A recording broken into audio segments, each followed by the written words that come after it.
Connaissance, recherche, sciences, Dessin mathématiques, théorie, physique, philosophie, conférence, archéologie, environnement, nature.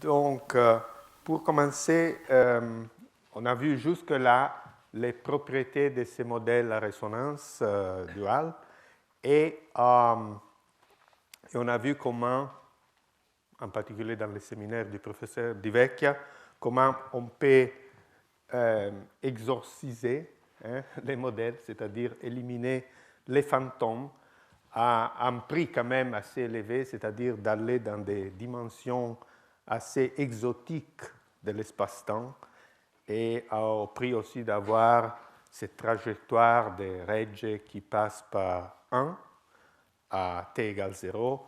C'est ce qui implique une particule à masse nulle. Bon, on peut dire que déjà les propriétés de ces modèles auraient dû suggérer à nous, aux gens qui travaillaient là-dessus, qu'il y avait une corde sous-jacente à ces modèles-là. Et ces suggestions pouvaient venir des différentes propriétés du modèle lui-même. Là, j'ai fait une petite liste et je vais la passer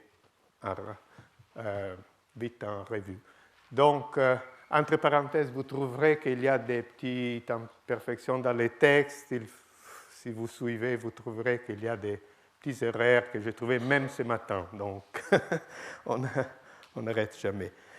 Par contre, les cours, j'ai vu ce matin qu'ils sont déjà sur le site web, des cours déjà donnés.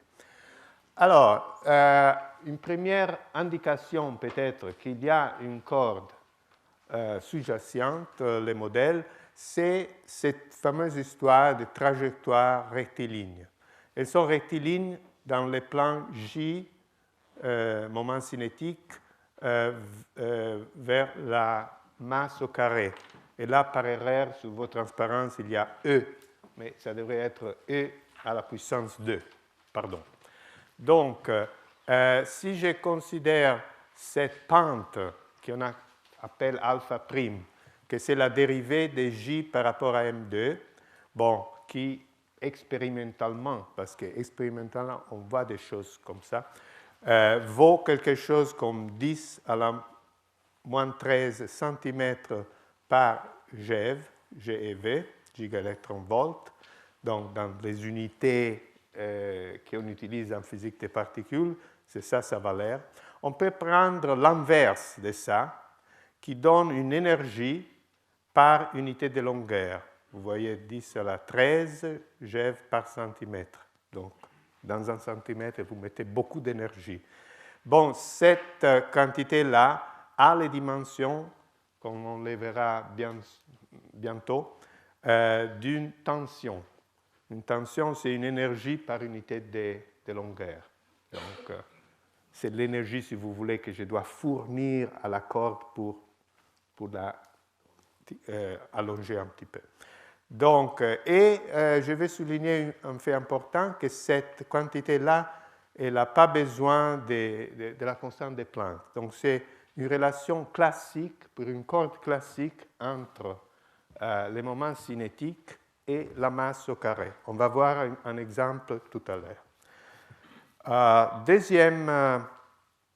Deuxième suggestion à partir du modèle dual, c'est que c'est le diagramme de dualité. Si on regarde ce diagramme de dualité où les lignes externes correspondent à des quarks, comme on avait dessiné à l'époque, on peut imaginer des petites cordes entre un quark et un antiquark.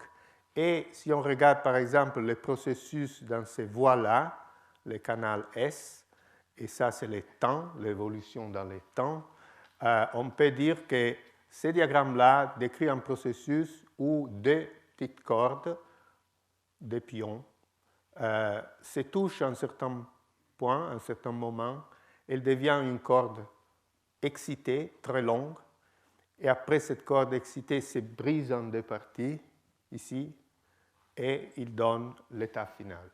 Donc on aurait pu déjà imaginer que ce diagramme-là décrit l'évolution et l'interaction des cordes. Encore trois possibles suggestions d'une corde. Bon, bien sûr, le fait qu'on a trouvé une description du niveau d'énergie en termes d'oscillateurs harmoniques. Alors une corde, disons, c'est rien d'autre, même une corde classique, qu'une collection d'oscillateurs harmoniques. Et surtout, la chose importante, c'est que les fréquences des différents oscillateurs sont tous des multiples entiers d'une fréquence fondamentale. Il y a un harmonique et les harmoniques supérieures. Quatrième hint, suggestion, c'est les états de Di Vecchia del giudice Fubini, que professeur Di Vecchia a illustré autrefois, c'est-à-dire qu'au moins dans cette condition de dimension critique de l'espace-temps, tous les états sont décrits en termes de D-2 oscillateurs.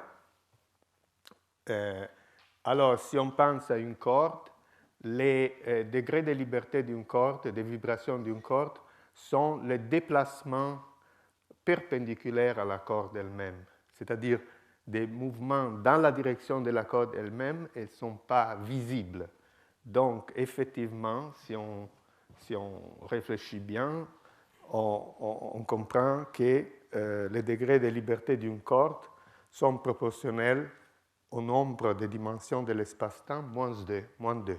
Et ça, c'est exactement le nombre d'oscillateurs dont l'état DDF ont besoin.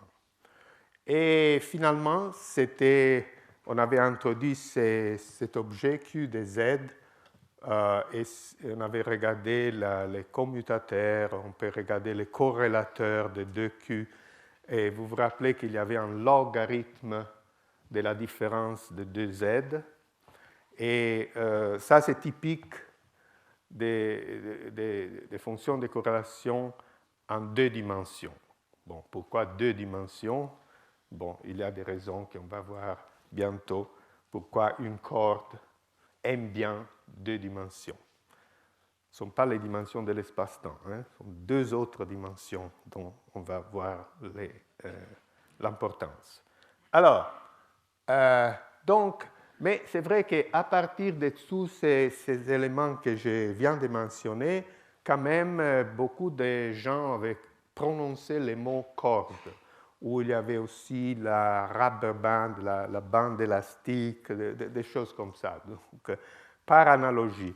Mais c'était des suggestions et jamais une formulation vraiment cohérente et précise. Mais en 1970 et 1971, Nambu et Goto ont fait les premiers pas très importants vers la construction de la théorie des cordes en formulant la théorie classique de la corde. On a dû attendre encore 2 ans avant de voir vraiment la théorie quantique. Mais disons, la théorie classique fut formulée d'une façon précise par Nambu dans un travail et dans un papier, je pense qu'il n'a même pas publié. Et après, disons, l'année après, Goto a fait la chose d'une façon plus précise. Alors, c'est assez simple si on se rappelle comment on décrit les mouvements d'une particule, un point de masse m, en relativité générale. Si vous prenez les cours de l'année passée, vous trouverez qu'on a écrit une action pour les points relativistiques et qui, on peut l'écrire dans un espace-temps arbitraire, des dimensions arbitraires 2, et avec une métrique de l'espace-temps arbitraire G mu nu de x, mais où on considère cette métrique comme donnée. Hein. Ce n'est pas quelque chose de dynamique et on essaie de déterminer. On donne un espace-temps, on donne sa géométrie, c'est-à-dire le J mu nu, et on essaie de voir quel est le mouvement d'une particule de preuve dans cette géométrie. Et on l'obtient en utilisant une action, et après, comme d'habitude, on fait la variation de l'action par rapport aux coordonnées, et on la met à 0, et on obtient les équations de mouvement. Et l'action du point relativistique est simplement donnée par la longueur propre ou le temps propre de la trajectoire que la particule décrit, fois une constante de proportionnalité qui est rien d'autre que la masse de la particule. Bon, j'ai mis là aussi la vitesse de la lumière pour être un peu précis, mais après, je mets C égale 1 partout. Disons, comment on écrit cette longueur propre? On l'écrit en fonction de la trajectoire de la particule. La trajectoire de la particule est donnée d'une façon paramétrique en donnant les deux coordonnées de l'espace-temps en fonction d'une seule variable réelle qu'on a dénotée comme tau. Et ça, c'est l'action. Donc, l'action est proportionnelle à la longueur de c'est ce qu'on appelle la ligne d'univers parcourue par la particule. La constante de proportionnalité est la masse. Et, comme je l'ai dit tout à l'heure, le mouvement est donné d'une façon paramétrique comme ça. On aurait pu donner, disons, les coordonnées spatiales en fonction du temps. Mais c'est beaucoup plus symétrique et plus relativiste de donner toutes les deux dimensions en fonction d'un paramètre. Après, c'est à nous de choisir si on veut éliminer tau en fonction d'un de ces coordonnées. Mais disons, ça, c'est la façon disons, standard qu'on fait en relativité générale. Alors, et les mouvements classiques, c'est les mouvements qui minimisent, si on veut, ces temps propres. Hein. Les parcours les plus courts est choisi par la particule. Le plus court, ça veut dire le plus court dans cette métrique-là. Hein. Alors, on peut regarder cette quantité-là qui apparaît sous la racine carrée ici, comme la métrique induite sur la ligne, la trajectoire, la ligne de l'univers, de la trajectoire de la particule. Pourquoi? Parce que si on regarde cette quantité-là et on la multiplie par d tau à la puissance d, on obtient effectivement la longueur propre dx mu, dx nu, g mu nu. Voilà, hein, si on multiplie ça. Donc, ça c'est ds2, on prend la racine de ça, et ça c'est effectivement l'intégrande de mon action. Donc, c'est assez simple, mais on peut voir, c'est important de voir cette gamma comme une métrique unidimensionnelle sur la ligne d'univers. Alors, l'analogie est à ce niveau-là vraiment très complète, parce que pour la corde relativiste, Nambu-Goto propose d'écrire une action qui est cette fois proportionnelle à l'aire de la surface qui est balayée par la corde dans son mouvement. Hein. Un point décrit une ligne, la ligne d'univers, et on dit qu'une corde décrit, balaye une surface qu'on appelle la surface d'univers, worldsheet en anglais, et worldline pour la particule. Alors, comment je peux décrire les mouvements d'une corde? Je les décris d'une façon très similaire au point matériel, en donnant tous mes coordonnées de l'espace-temps, maintenant en fonction des deux paramètres au lieu d'un seul. avant j'avais x mu de tau, maintenant j'ai tau et sigma, où sigma, si vous voulez, décrit les différents points de la corde. Voilà.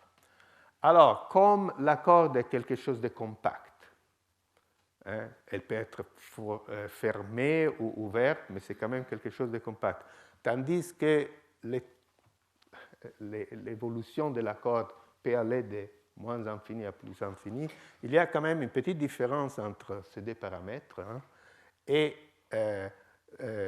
tau, comme avant pour les points matériels, elle n'a pas de contraintes, elle peut aller de moins infini à plus infini, tandis que sigma, elle varie sur un intervalle fini, et par convention, mais ça n'a aucune importance physique, on prend sigma entre 0 et pi.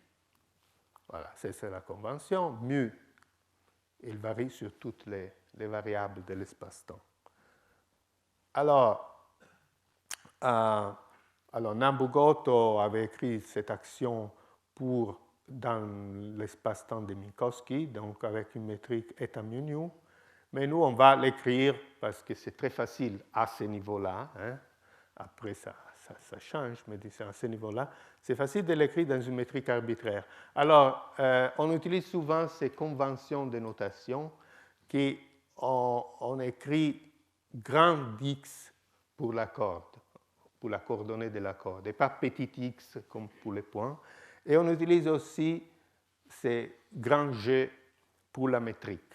Alors, il faut faire bien attention que ce J mu nu, il n'a rien à faire avec les tenseurs d'Einstein dont on a parlé l'année passée. Hein. C'est vraiment la métrique, seulement que pour des raisons de convention, j'utilise grand G. J'utilise gamma pour la métrique des dimensions. Paolo Di Vecchia va utiliser petit g pour cette métrique-là. Donc, pour ne pas faire de confusion, c'est mieux de garder cette notation-là.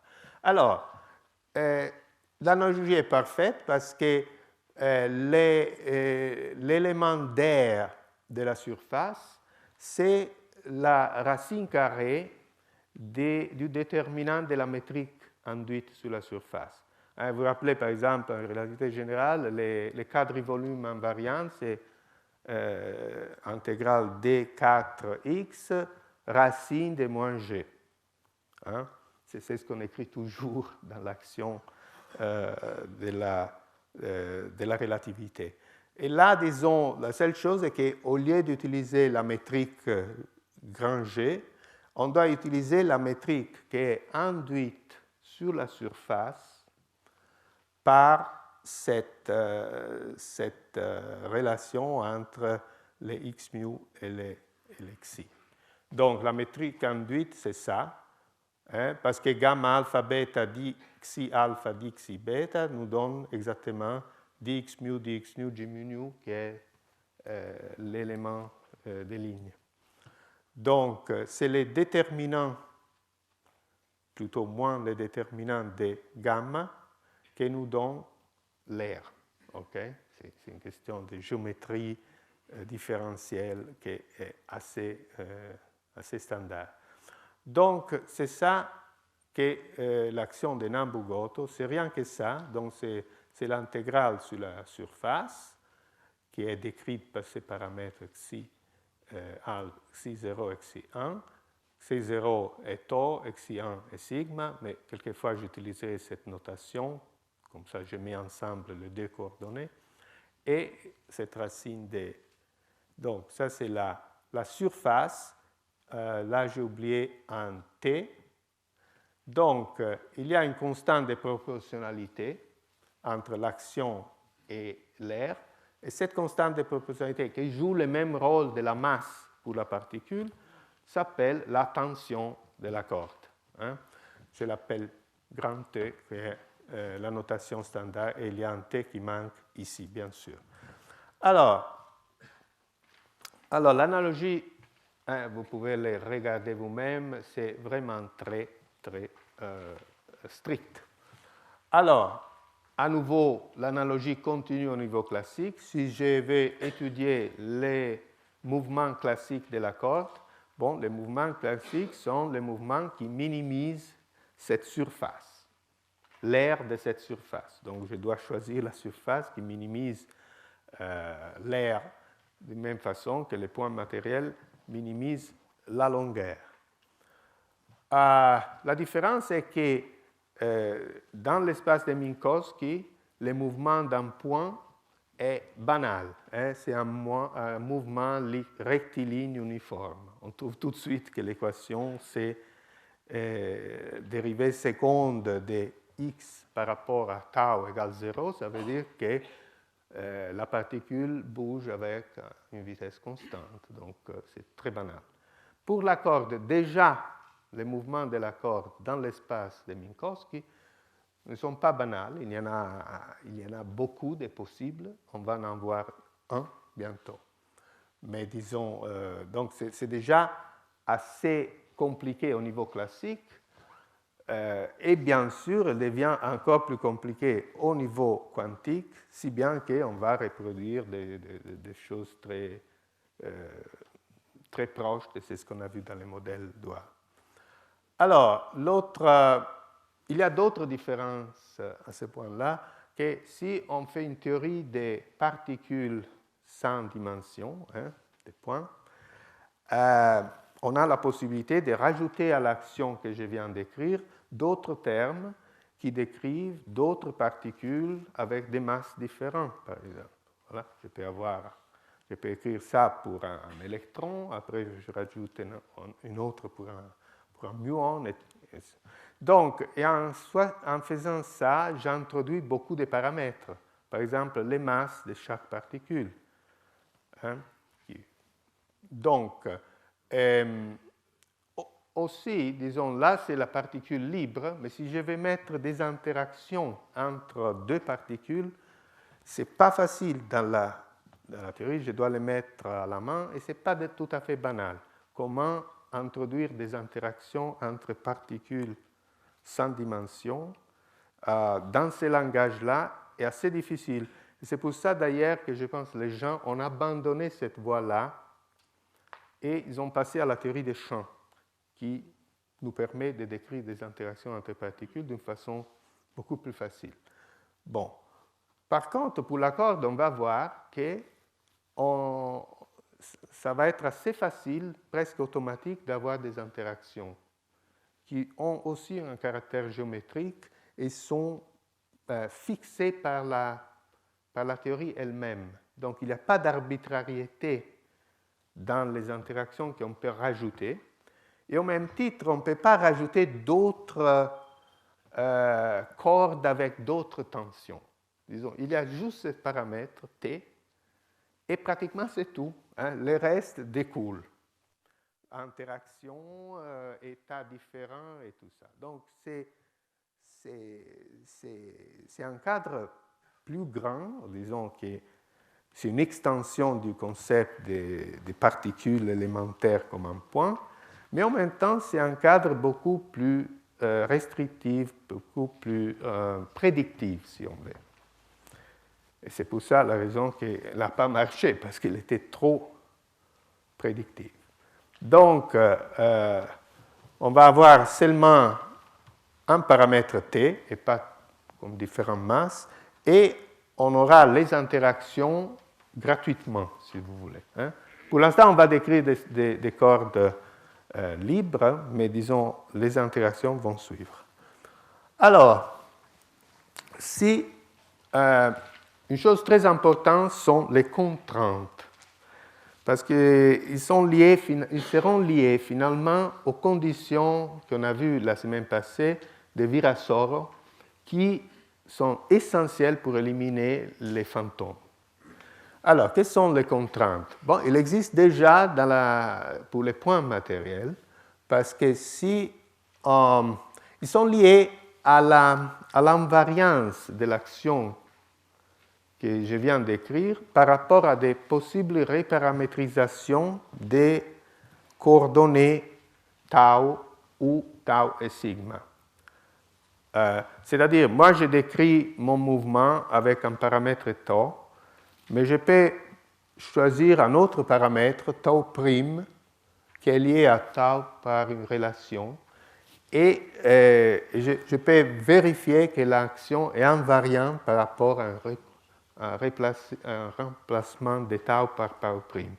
C'est-à-dire que les différentiels de tau me donnent varient, bien sûr, mais aussi la racine, blablabla, et les deux choses se compensent et l'action est invariante. Donc, il y a cette arbitrariété de reparamétrisation et c'est elle qui, à la fin, est responsable pour nous donner une contrainte entre l'impulsion et, bon, dans ce cas-là, l'impulsion et aussi la coordonnée. Disons, on peut vérifier ça directement d'une façon explicite. Si on prend la variation de l'action par rapport à x point, la dérivée de x par rapport à tau, on obtient quelque chose. Je ne l'ai pas écrit explicitement, je vous invite à le faire vous-même. Et après, vous pouvez tout de suite vérifier que si on prend pi mu, j mu nu, avec l'inverse de la métrique de l'espace-temps, on obtient une constante qui est rien d'autre que cette constante de proportionnalité, c'est la moins m2. Donc, il y a, vous voyez, là, il y a une contrainte entre l'impulsion et ça nous dit qu'effectivement, cette particule a une masse fixe, qui est m. Voilà, c'est ce que la contrainte nous dit. Alors, si on passe à la corde, il y a à nouveau une analogie parfaite parce que maintenant, j'ai un groupe de reparamétrisation qui est élargi parce que maintenant, je peux changer mes coordonnées xi alpha. Rappelez-vous, xi alpha, c'est un symbole pour sigma et tau, donc les deux coordonnées de la surface. Je peux les changer par d'autres coordonnées d'une façon assez arbitraire, pourvu que ces fonctions-là soient différenciables. Disons, il y a des conditions mathématiques, mais disons, grosso modo arbitraires. Et c'est cette invariance qui est responsable cette fois pour avoir deux contraintes. Là, j'ai un paramètre libre, disons que je peux reparamétriser. Là, j'ai deux paramètres. Donc là, j'ai une contrainte, là, j'ai deux contraintes. Et à nouveau, vous pouvez vérifier vous-même. Vous prenez l'action de Nambu-Goto, vous faites la variation par rapport à x point, et vous obtenez un certain p mu. Et on peut vérifier que p mu x' mu, avec une somme sur mu, donne 0 automatiquement. Et l'autre, qui est un peu plus compliqué, qui est P2, J mu nu, ça c'est l'analogue de ça. Vous voyez, le point matériel, il n'a pas X', parce qu'il n'y a pas la coordonnée sigma. Donc, dans le cas du point matériel, cette chose-là, elle est une identité, c'est banal. Ce terme-là, il n'est pas là. Et ce terme-là, il nous donne exactement ça. Seulement qu'ici, vous voyez, on n'obtient pas égal M2, mais on obtient une identité entre cette masse de la corde et un terme qui contient les dérivés de x par rapport à sigma. Donc, c'est la deuxième contrainte. On a ces deux contraintes et je répète, c'est ce que j'ai déjà dans la diapo précédente, la définition de x point et x'. Ce sont les dérivés de x mu par rapport à tau et à sigma. Donc, on a ces deux contraintes et sont très essentielles. Si vous voulez, c'est ça la nouveauté de l'action de Nambu-Goto par rapport à des tentatives précédentes qui n'avaient pas toute cette structure de contraintes. Alors, ensuite, je vous ai dit que pour la corde, le problème est déjà non banal dans un espace-temps plat, donc dans une géométrie de Minkowski. Et donc, pour l'instant, nous allons abandonner une métrique générale et on se met dans un espace-temps du type Minkowski. Après, on va revenir sur des espaces-temps non banals, mais un peu plus loin dans le cours. Mais tout en en étant en Minkowski, on va laisser bien sûr les dimensions de cet espace-temps de Minkowski arbitraires. Hein, parce que finalement, on va trouver que D égale 4, elle ne va pas marcher. Donc, c'est mieux déjà de partir du bon pied, si on veut. Alors, juste une petite parenthèse, pour ne pas faire confusion. Dans la théorie des corps, on parle souvent de deux espaces.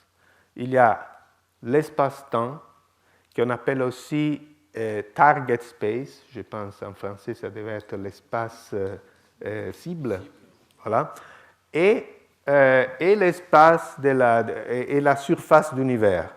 Donc il y a la surface d'univers qui est bidimensionnelle dans la théorie des cordes, et il y a l'espace cible, et lui, il a des dimensions arbitraires, une géométrie arbitraire et tout ça. Donc il faut faire bien attention parce qu'il y a certaines propriétés qui sont dans un espace et d'autres différents souvent qui sont dans l'autre espace. Voilà. Alors si vous voulez, la théorie l'action que j'ai écrite, c'est comme une relativité générale à deux dimensions. Donc c'est une relativité générale dans l'espace worldsheet, hein, dans la surface d'univers à deux dimensions. Donc si on le regarde comme une théorie à deux dimensions, on dirait que là c'est une relativité générale parce que vous voyez, là c'était en termes serait en 4 dimensions, c'est ce qu'on écrit pour la constante cosmologique à relativité générale. Exactement ça, seulement que c'est en 2 dimensions. Voilà, je ferme la parenthèse. Donc, si on se met dans l'espace-temps, donc target space, espace cible, Minkowski, J mu nu devient eta mu nu, et l'action devient un peu plus simple parce qu'il y a tous les produits scalaires mu nu, J mu nu devient diagonale. Hein? Donc, je mets la métrique de Lorentz ici. Alors, j'écris plus explicitement les déterminants. Les déterminants d'une matrice D pour D, c'est 1 fois 2 moins 1D au carré, hein, parce qu'elle est symétrique en plus. Donc, j'ai un signe moins, donc je dois mettre d'abord les termes hors diagonale et après les produits des termes diagonales. Donc, j'obtiens ça. Hein. Et voilà, là je rappelle à nouveau la notation. Alors, si on écrit l'équation du mouvement, à première vue, elles sont horribles, hein, parce que je fais la variation de l'action de Nambu-Goto et j'obtiens, j'applique les règles ordinaires hein, pour faire les variations d'une action où il y a des dérivés des champs. Dans ce cas, c'est les champs x mu. Et donc, j'obtiens ça, tout ça. Et donc, j'écris ça un peu en détail juste pour souligner qu'il y a un terme de surface qui découle du fait que l'intervalle de l'intégration sur sigma est fini entre 0 et pi, comme on avait dit tout à l'heure. Alors, si vous suivez bien la dérivation de la variation de l'action, vous verrez bien qu'on obtient ces termes en plus. Qu'est-ce que ça veut dire? Si je combine ces termes avec ces termes-là, vous voyez, là, il y a la dérivée de ce premier terme. Là, j'ai la dérivée du tout, c'est-à-dire qu'on élimine ça, on efface ces termes-là, et on arrive avec la dérivée de sigma juste sur la variation. C'est exactement ce que j'obtiens si je fais la variation. Hein? Donc, j'ai réécrit la variation de cette façon-là. Après, on dit delta x mu est arbitraire, donc je dois mettre à 0 cette parenthèse. Et donc, ça, c'est l'équation des mouvements partout le long de cette surface univers. Mais je dois aussi mettre à 0 ce terme de surface. Pourquoi un terme de surface? Parce que comme c'est l'intégrale de d sigma d'une dérivée par rapport à sigma, ça, je peux faire l'intégrale et dire que ça, c'est rien d'autre que cette parenthèse-là évaluée à pi moins la même chose évaluée à 0. Et je dois mettre à 0 aussi ça, pour être vraiment précis. Et cette chose-là semble rien, mais c'est très important. Voilà. Donc c'est pour ça que je l'ai choisi. Mais vous voyez qu'à part ça, les équations de mouvement sont assez effrayantes, parce que si je dois écrire la dérivée par rapport à tau de ça, mais ça, c'est cette chose horrible. Donc, vous imaginez, hein, c'est pas un cadeau. Hein. Donc, mais avant de revenir aux équations de mouvement, qu'on va simplifier en choisissant bien nos coordonnées, hein, parce que sinon j'arrêterai là, hein, mais heureusement qu'il y a une façon de résoudre ces équations en choisissant les coordonnées. Je m'arrête un petit moment sur les conditions au bord qui viennent justement de ce terme de surface quand j'ai varié l'action. Je l'ai dit tout à l'heure, on doit imposer que cette quantité-là à sigma égale 0 est égale à la même quantité à sigma égale pi. Alors, réfléchissons un petit moment. Si je suis dans le cas des cordes fermées, hein, une corde fermée n'a pas de définition, elle n'a pas de points particuliers. Donc, c'est juste une convention de dire que la corde commence ici et termine là, disons. Et en effet, il n'y a pas de terminaison. Donc, les points sigma égale 0 et les sigma égale pi sont les mêmes points dans la corde. Tandis que dans la corde ouverte, 0 est ici et pi est là. Hein? Donc, pour la corde fermée, ce n'est pas trop difficile. On dit simplement que tout est périodique. Donc, que les points 0 et les points pi sont égaux. Et donc, je mets la condition que x elle est même dans cette condition de périodicité. Et donc, les variations aussi sont périodiques, et donc il n'y a pas de problème. Bon, je souligne ici que ça, si l'espace-temps, même étant plat, il n'est pas topologiquement banal, il y a une possibilité, mais je vais revenir sur ça dans un des prochains cours. Pour l'instant, c'est assez clair que c'est le cas. Tandis que pour les cordes ouvertes, on a deux options. Vous voyez, on peut mettre... là, ce sont des points différents. Donc, cette variation et cette variation, il ne peut pas être identifié. Donc, j'ai deux possibilités. La première possibilité qui avait été considérée jusqu'à un certain moment, je pense à 95, quelque chose comme ça, disons, pour longtemps, les gens se sont limités à imposer cette condition-là, que dl dx' à sigma égale 0 et à sigma égale pi sont 0. Ça s'appelle les conditions au bord de Neumann. Okay? Mais effectivement, si on regarde à ces équations-là, on voit qu'il y a une autre possibilité qu'on avait écartée pendant longtemps, jusqu'à quand Polchinski a dit non, mais attendez, il y a une autre possibilité. Et l'autre possibilité, c'est les conditions de Dirichlet, où on dit que c'est delta x mu et delta x mu qui est égal à 0. Ça veut dire qu'on oblige la corde, les extrémités de la corde à ne pas bouger. Mais attention, je peux imposer, voilà, là il y a une notation qui n'est pas tout à fait conforme à mes standards, c'est-à-dire que là, il y a un index qui est répété, mais il n'y a pas de somme là. Hein? Ailleurs, peut-être je devrais le rajouter dans la formule.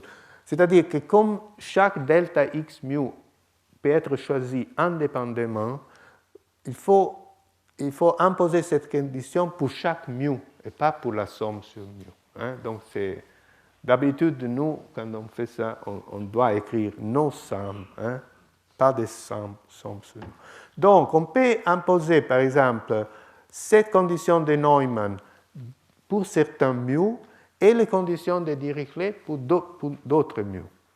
Et c'est comme ça qu'on va obtenir les brins. Ben, disons, ça, je vous anticipe un petit peu, disons. Après, on parlera des brins plus tard dans les cours. Mais disons, pour l'instant, pour la suite de ces cours, et je pense aussi pour le séminaire de M. Divecchia, on va se limiter aux conditions un peu plus standards que c'est les conditions de Neumann. Donc on va oublier les 10 strings, okay? Les 10 cordes, les cordes. Alors, je vous avais promis qu'on va simplifier les équations de mouvement et on les fait en choisissant, on peut démontrer qu'on peut choisir, c'est ce qu'on appelle un jauge, hein, parce avec analogie avec les théories des jauges, qui ont aussi des invariances locales du même type. Donc on va choisir des coordonnées bien sûr, pas de l'espace-temps, hein, pas de l'espace cible, mais de la surface d'univers, sigma et tau, en donnant deux conditions, parce que comme j'ai des fonctions arbitraires, si vous voulez, de deux variables, je peux choisir des contraintes. Et disons, ça sont des contraintes très utiles. Je mets x' et x point égale 0, et aussi x point carré plus x' carré égale 0. Je l'écris explicitement pour Minkowski, ou, bon, là c'est aussi une notation que nous utilisons très souvent, mais disons, là il y a une somme sur I. Voilà, donc je distingue les temps de l'espace et on obtient ça et ça. Mais à ce moment-là, on trouve que la dérivée de la Lagrangienne par rapport à x dot, ça simplifie énormément, elle devient x point lui-même, un facteur t près, et la dérivée de L par rapport à x' devient x', un facteur moins t près. Voilà. Pourquoi? Si je mets x dot x' égale 0, ce terme-là, il disparaît. Ce terme-là disparaît. En plus, je dis que x point 2 plus x'(d) égale 0, ça veut dire que l'un, c'est l'opposé de l'autre. Donc, le signe moins disparaît. J'obtiens le carré de quelque chose, j'élimine la racine, je simplifie là, vous voyez, et je reste avec t x point. Et même chose pour ça. Donc, la simplification est vraiment énorme, donc c'est pour ça que pratiquement tous les calculs sont faits dans ces jauges-là, dans ces coordonnées-là. Donc, heureusement, j'ai cette possibilité. Et comme les équations de mouvement sont dérivées, par rapport à taux de ça plus ça égale 0. Vous voyez que si cette dérivée est t x point, là j'obtiens t x 2 points. Voilà. Et après il y avait ce signe moins et tout ça. L'équation de mouvement devient une chose que tout le monde sait comment résoudre. C'est-à-dire x 2 points égale x double prime. Et la solution générale de cette équation-là, c'est une fonction de tau moins sigma plus une autre fonction arbitraire, en principe, de tau plus sigma. Et je profite pour faire un petit commentaire que c'est une chose qui arrive souvent, qu'en ayant fixé ces conditions-là, il ne fixe pas encore complètement les coordonnées. C'est-à-dire, on reste avec une liberté résidue de redéfinition des coordonnées. C'est une liberté infiniment moins grande, parce que d'abord, j'avais une possibilité de faire des redéfinitions de deux variables en fonction de deux variables. Maintenant, je suis laissé avec une possibilité de faire des transformations d'une variable en fonction d'elle-même. Et la transformation résiduelle des jauges sont indiquées ici. Je peux prendre tau plus sigma et changer lui dans une autre fonction arbitraire de tau plus sigma. Mais pas de tau moins sigma. Voilà, donc chaque combinaison peut changer dans une fonction d'elle-même et pas de l'autre. Pourquoi? Parce que vous voyez, les contraintes sont écrites. On peut réécrire les deux contraintes en prenant la somme et la différence comme x point plus ou moins x prime carré égale 0. Hein, parce que si je développe ces carrés, j'obtiens ça plus ou moins 2 fois ça. Donc, mais ça, c'est la dérivée par rapport à sigma plus la dérivée par rapport à tau ou moins la dérivée par rapport à tau. Et mettez ça à 0 et invariant par rapport à ces transformations. Hein. C'est une algèbre assez facile à faire. Donc, il y a cette chose. Alors, maintenant, il nous reste, on a une équation très simple, on sait la solution générale, mais il faut encore imposer les conditions au bord. Et les conditions au bord sont différentes pour la corde ouverte et la corde fermée. Alors, pour la corde ouverte, on trouve, hein, c'est quelque chose qu'on peut démontrer assez facilement, mais je vous donne que les résultats, que la solution générale qui satisfait les équations de mouvement plus les conditions au bord est cette solution-là où j'ai mis des choses un peu compliquées parce qu'après, disons, c'est très utile pour la suite.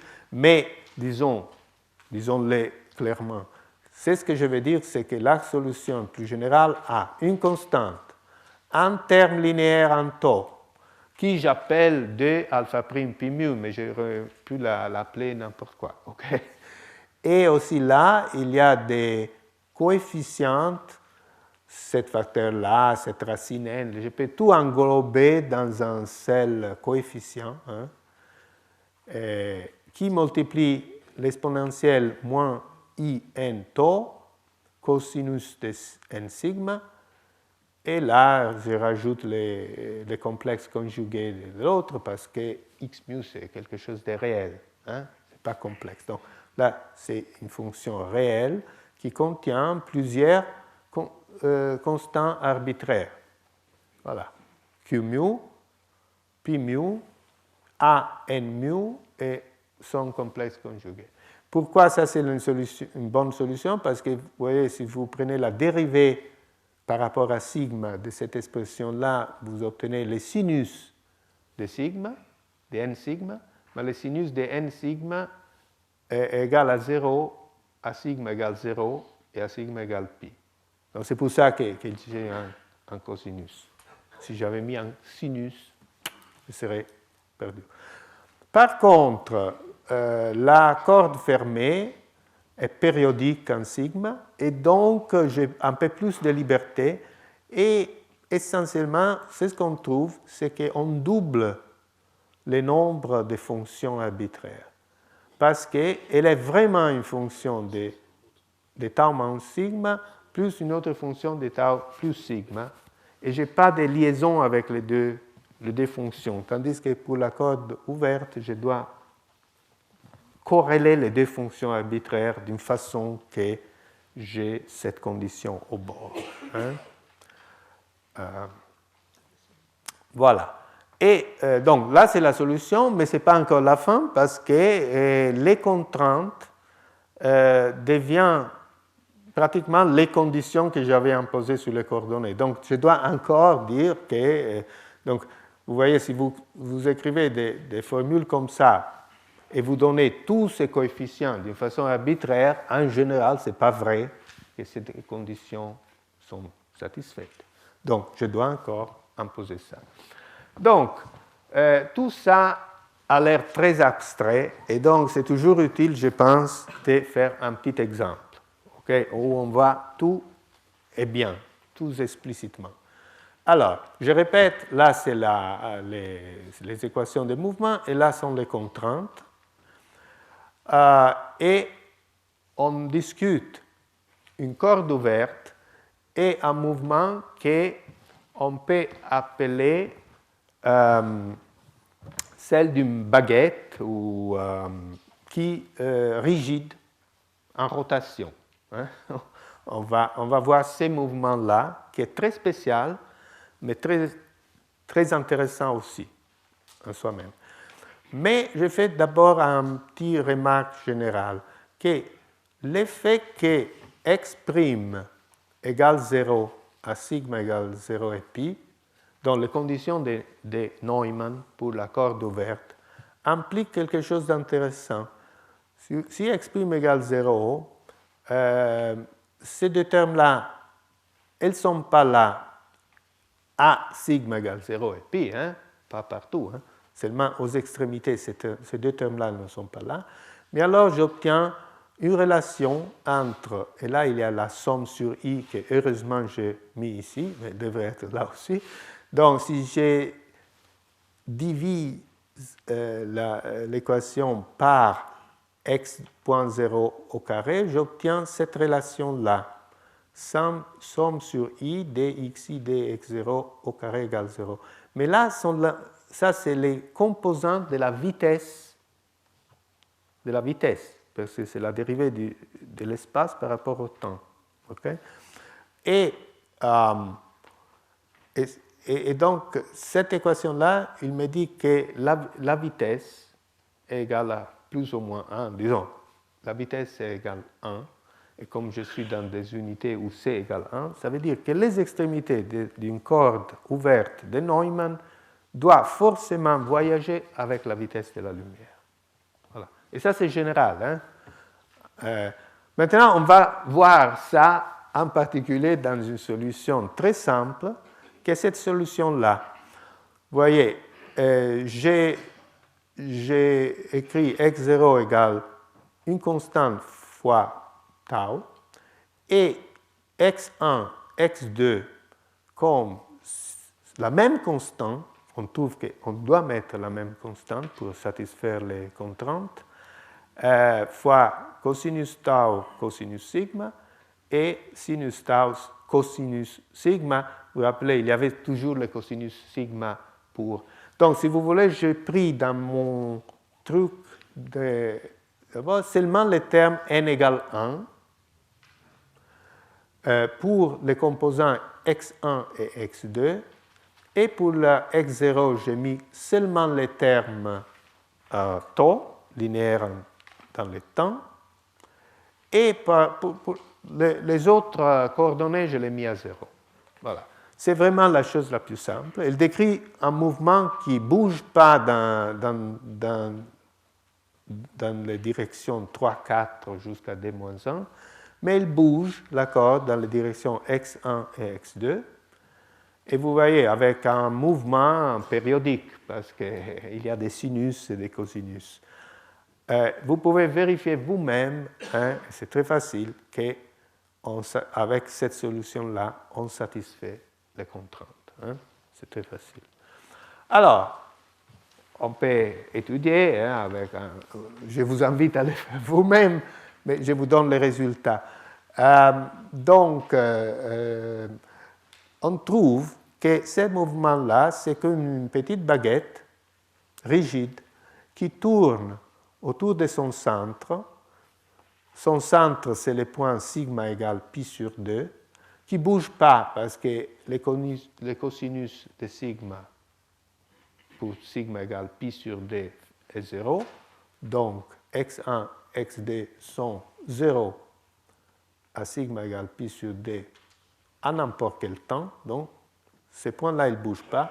Par contre, ces points-là bougent avec la vitesse de la lumière. Ces points-là bougent de l'autre sens avec la vitesse de la lumière. Et la corde, simplement, tourne. Hein? C'est une petite baguette qui tourne avec les extrémités qui bougent avec la vitesse de la lumière. Et on peut aussi trouver quelle est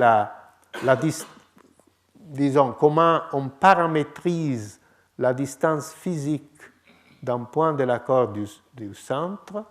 On trouve que R, que c'est la distance du centre, est A cosinus sigma. Donc, à sigma égale 0 et pi, on a A. Donc, la baguette est longue 2A. Et, disons, sigma, on trouve la distance de ces points sur la corde du centre, avec cette relation-là. Et on trouve aussi que la vitesse,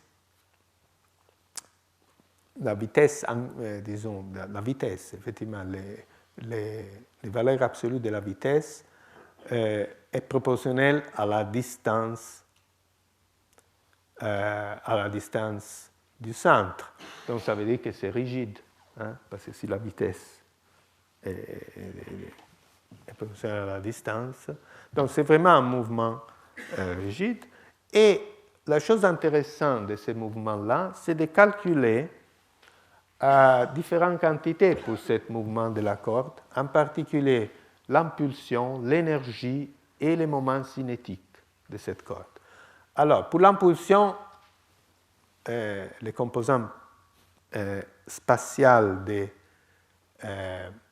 l'impulsion, on obtient 0. Hein, c'est banal parce que l'intégrale de cosinus de sigma elle nous donne 0, ou sinus de sigma nous donne 0.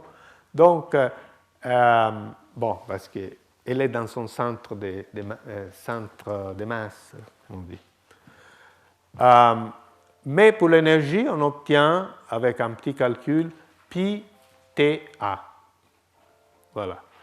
Et si on considère le moment cinétique, qui est donné par...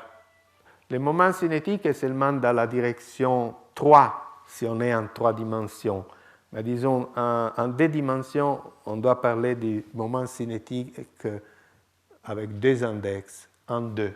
En 3 dimensions, en 2, c'est comme 3, mais en 2 dimensions, ce n'est pas toujours le cas. Mais de toute façon, et c'est donné par cette formule-là, on substitue, on fait les petits calculs, ça nous donne cette intégrale-là, mais cette intégrale-là, bon, on peut simplifier parce que c'est sinus carré. Après, on a la moyenne entre 0 et pi de cosinus 2 de sigma qui est 1,5, et c'est pour ça qu'on obtient pi sur 2, ti à 2. Alors, l'énergie est donnée par ça, les moments cinétiques est donné par ça, je peux trouver une relation entre les deux, hein, et je trouve immédiatement que J égale md sur d pi t. Mais, disons, si j'appelle alpha prime 1 sur d pi 2, j'obtiens précisément la relation entre le moment cinétique et la masse au carré dont on avait parlé tout au départ. Et c'est assez évident, même si je n'ai pas essayé de le démontrer, mais peut-être avec Paul, on peut s'y mettre, qu'on ne peut pas aller plus loin que ça. C'est-à-dire que ça, c'est les moments cinétiques maximaux qu'on peut avoir pour une corde de masse m. On ne peut pas excéder cette limite. C'est une solution limite. On peut l'imaginer parce que c'est une corde aussi éloignée que possible, donc elle a un maximum de moments cinétiques. Je pense qu'on peut le démontrer, je suis sûr que le résultat est comme ça. Donc, et le résultat est très similaire à ce qu'on avait obtenu.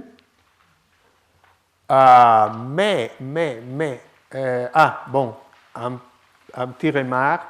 Si on refait la même chose, une autre solution, mais pour la corde fermée, on trouve le même résultat, mais avec une tension double. On obtient que la tension est double. Alors, l'interprétation physique est assez évidente. Une corde fermée, elle ne peut pas être une baguette. Elle doit être une baguette, une double baguette, qui revient. Donc, il y a une densité d'énergie double par unité de longueur. Mais comme alpha prime est 1 sur donc la pente dans la relation J versus M2 est l'inverse de la tension, on obtient d'une façon très élémentaire que l'alpha prime est la moitié. C'est ce qu'on avait, Serdivec avait déjà mentionné être une propriété. Alors, c'est ça que, donc, la corde classique nous donne ça. Donc, pour la corde ouverte, ces mouvements-là nous donnent ça, et pour la corde fermée, nous donnent ça. Dans le modèle dual, on avait cette situation-là. Donc, similaire, mais pas tout à fait la même chose. Vous voyez.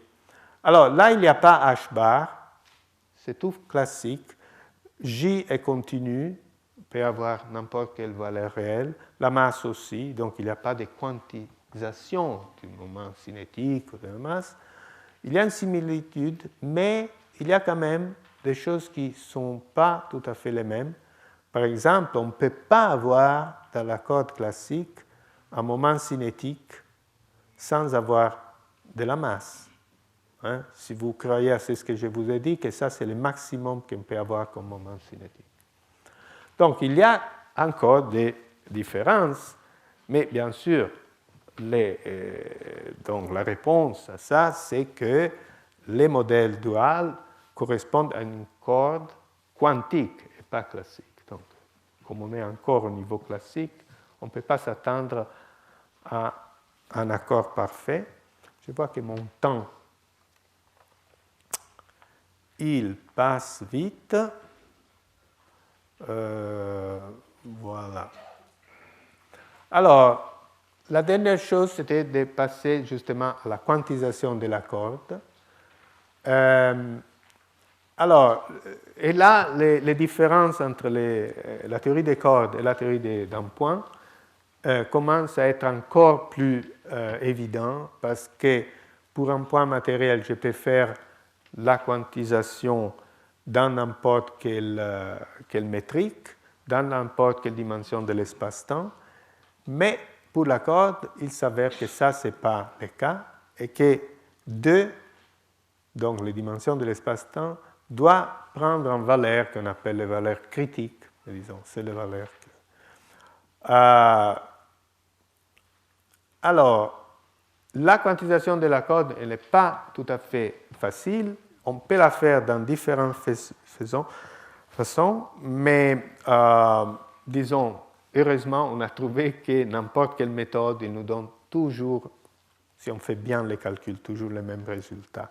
Donc là, je vais illustrer dans quelques minutes en vitesse la quantisation dite du cône de lumière. Après, dans les séminaires, on va voir des approches un peu plus modernes et un peu plus élégantes. Donc, premièrement, pour faire la quantisation de la corde, on passe, comme d'habitude, des nombres classiques à des opérateurs. Donc, c'est pour ça que j'avais introduit cette notation, parce que comme ça, le passage à la mécanique quantique est assez banal, parce que ces coefficients pi mu a étoile devient l'opérateur coordonné, l'opérateur impulsion et les opérateurs d'extruction et de création d'un oscillateur harmonique. Et au lieu de l'étoile, j'ai mis l'hermitien conjugué, donc de telle façon que cet opérateur-là est hermitien. Hein. C'est comme d'habitude le passage du classique au quantique. Donc ça, c'est la chose.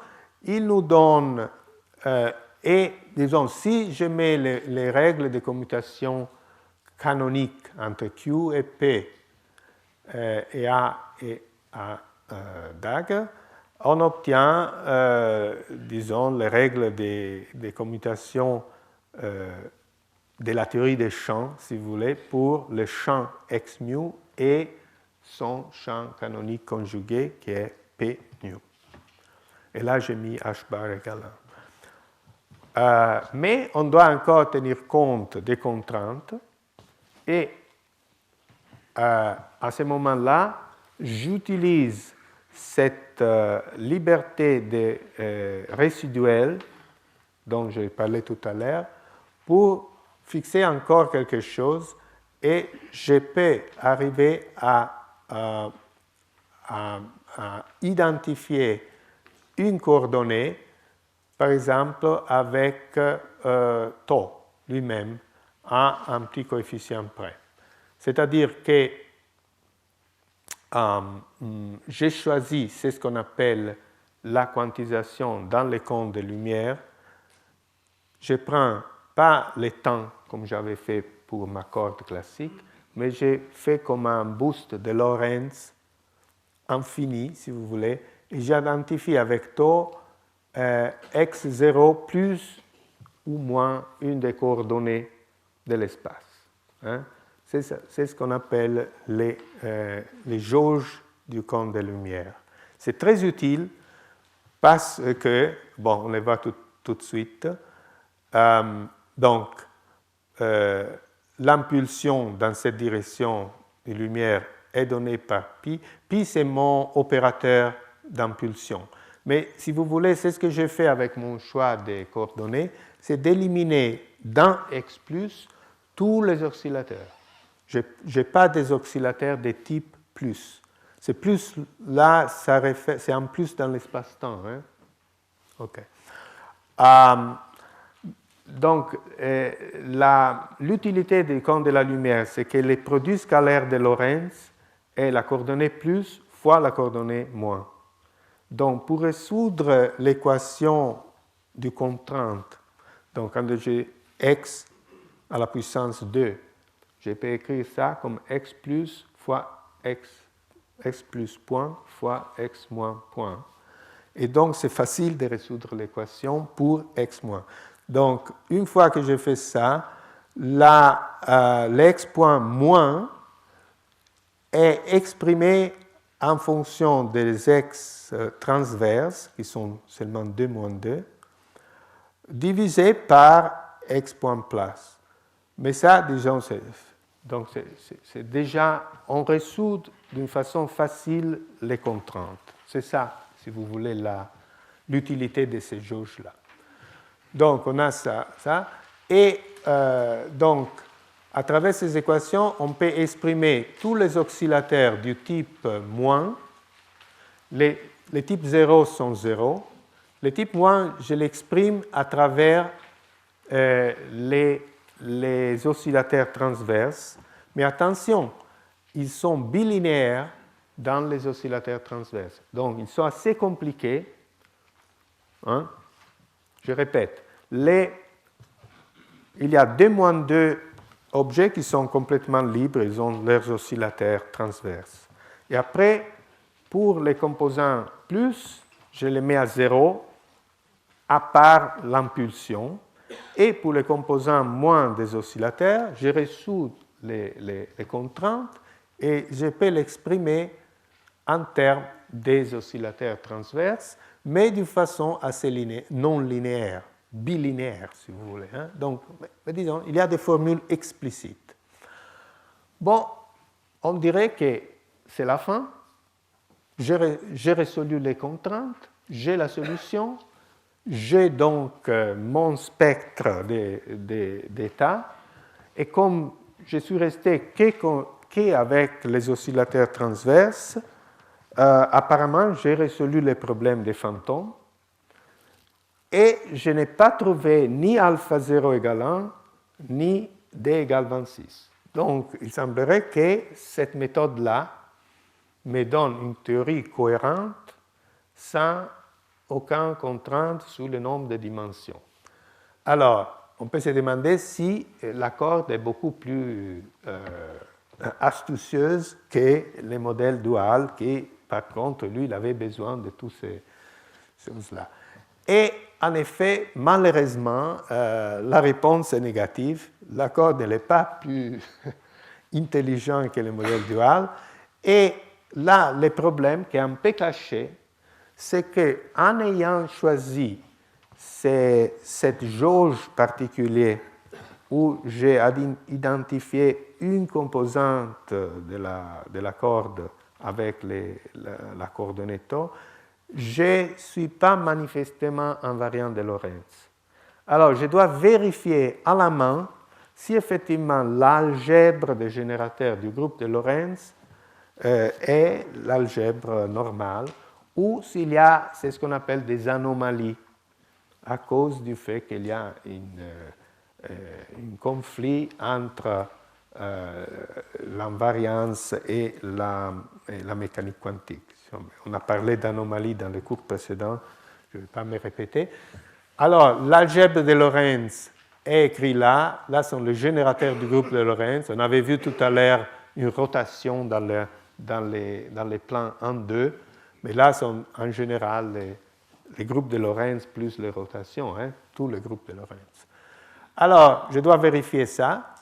Il y en a beaucoup qui marchent comme sur des roulettes, c'est-à-dire très facile. Par exemple, les sous-groupes orthogonales en 2 moins 2 dimensions, les transverses, C'est très simple et ça marche très bien.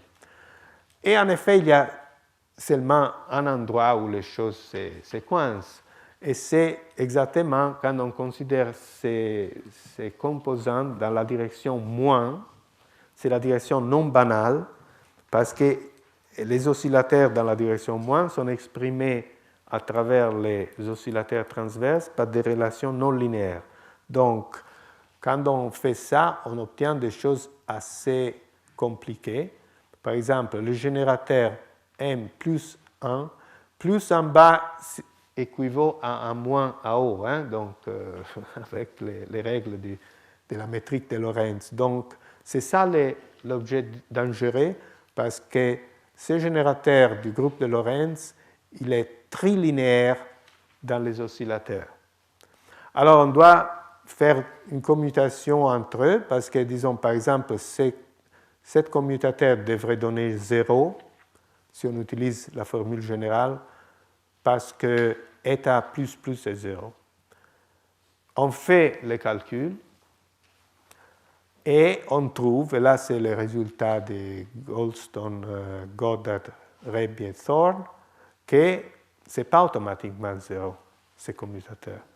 Il est un objet assez compliqué avec des opérateurs qui apparaissent là et des coefficients qui contient un terme proportionnel à n dans la somme sur n et un terme proportionnel à 1 sur n. Et si vous voulez éliminer tout ça et tout ça, vous obtenez exactement deux conditions. Et ces deux conditions sont exactement d égale 26, parce que si vous mettez d égale 26, et une fois que vous avez d égale 26, là ça fait 1, et alpha 0 doit être 1. Donc, les conditions qu'on avait trouvées dans les modèles duals pour avoir l'élimination des fantômes, ils rentrent, on l'a jeté par la porte, ils rentrent par la fenêtre, parce que justement, on a brisé à main l'invariance de Lorentz et on trouve qu'on la récupère seulement dans cette situation-là. Voilà. Alors, oulala. Alors là, ça, je n'avais pas parlé la dernière fois, c'était le dernier sujet du cours de la semaine passée, et je l'avais repoussé à aujourd'hui, je le repousse ultérieurement, parce que de toute façon, ce n'est pas essentiel pour le reste du cours. Donc, la dernière transparence va être celle-là. Donc, juste brièvement, quelle est la connexion entre les champs Q de Z qu'on avait dans le modèle dual et la coordonnée de la corde? Bon, dans ces cas-là, on décrivait des cordes ouvertes et la relation est que la Q mu de Z est liée à l'X mu de la corde à sigma égale 0. Bon, on peut mettre aussi sigma égale pi avec une twist, mais disons, ça c'est essentiellement sigma égale 0, et avec une identification de Z avec l'exponentielle de I tau. Maintenant, vous direz, mais Z était réel et tau est réel, donc comment ça marche?